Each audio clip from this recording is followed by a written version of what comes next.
My father's a construction manager, and because of his career, we have to move around the country every couple of years.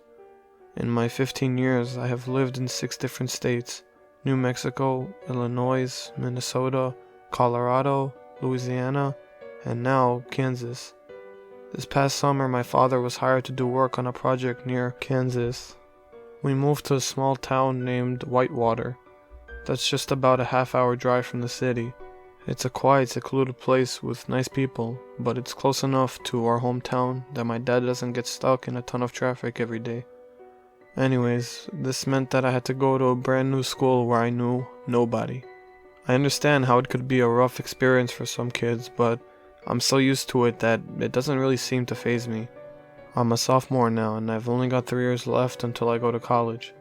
This will probably be the last time I switch schools. Luckily, there aren't exactly a ton of kids that go to Whitewater High.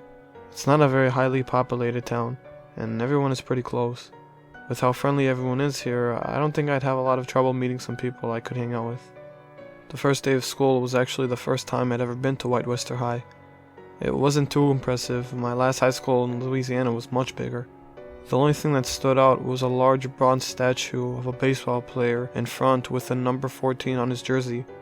I didn't have time to look at the plaque in front of the statue since I was running a bit late, but I figured I'd better learn if I want to be part of this community. I introduced myself to the short, red-haired girl next to me, told her I was new, and asked her about the statue. "Oh, that's Kerry Goslin," she replied. "He's the best athlete to ever come out of Whitewater." "Okay, cool, thanks," I interrupted, stressed out about getting to class in time. "Nice to meet you." As I walked in, I noticed a yellow and red banner hanging over the entrance. "Welcome to Whitewater High, home of the Comets, 2001 state basketball champions." Wow, this town won a state championship? Hardly anyone lives here. That Kerry guy must have been amazing, I wondered. On the wall next to the office was a huge picture of the 2001 team. I noticed Kerry and his number 14 jersey right away. A grumpy-looking kid, pale as could be, with some visibly crooked teeth, but quite a bit taller than most of the other players.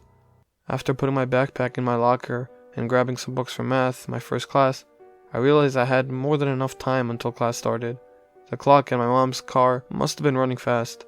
I decided to check out the school a little bit, and I ended up in the gym. A couple of men that seemed to be in their mid-30s were shooting basketballs. One of them ran over to grab a drink, and to my amazement, it was Kerry. He looked exactly the same as he did in the picture, and even the statue, albeit a little older now.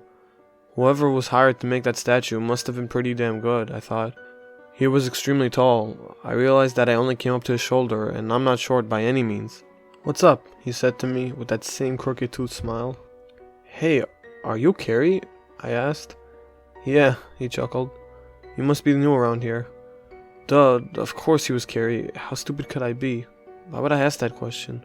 "I just moved here from Louisiana. This is my first day," I answered. "Are you the gym teacher?" "Nah, not the gym teacher. We just like to come back here and shoot around every once in a while." "What's your name?" "I'm Connor. Nice to meet you." "Nice to meet you too, Connor," he replied. "Hey, so since you're new, I guess you haven't heard about the gym being haunted." I laughed. "No, trust me, it sounds crazy, but I'm telling the truth," he said. "I've got stories that I could tell you, but I'll just wait for you to find out on your own." With the time approaching 7:15, I had to get to class. We said our goodbyes and I headed off to math. Haunted, I thought. That seems pretty cool. Once I get some friends, we'll have to explore it before or after school someday.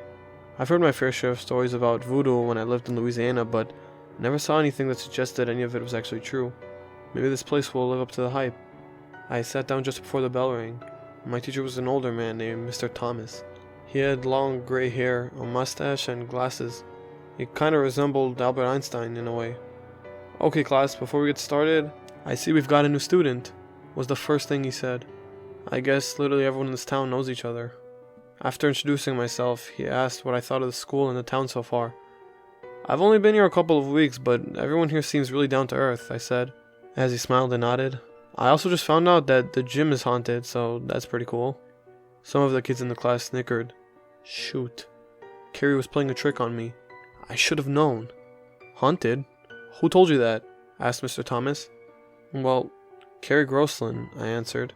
"He's in the gym right now with a couple of the other guys from the championship team." Suddenly, everyone snickering went silent. Their smiles all became glares. "That's not the way you want to start off here, Connor," said Mr. Thomas. "That is not funny." "What do you mean?" I asked anxiously. "I just saw them in the gym right now.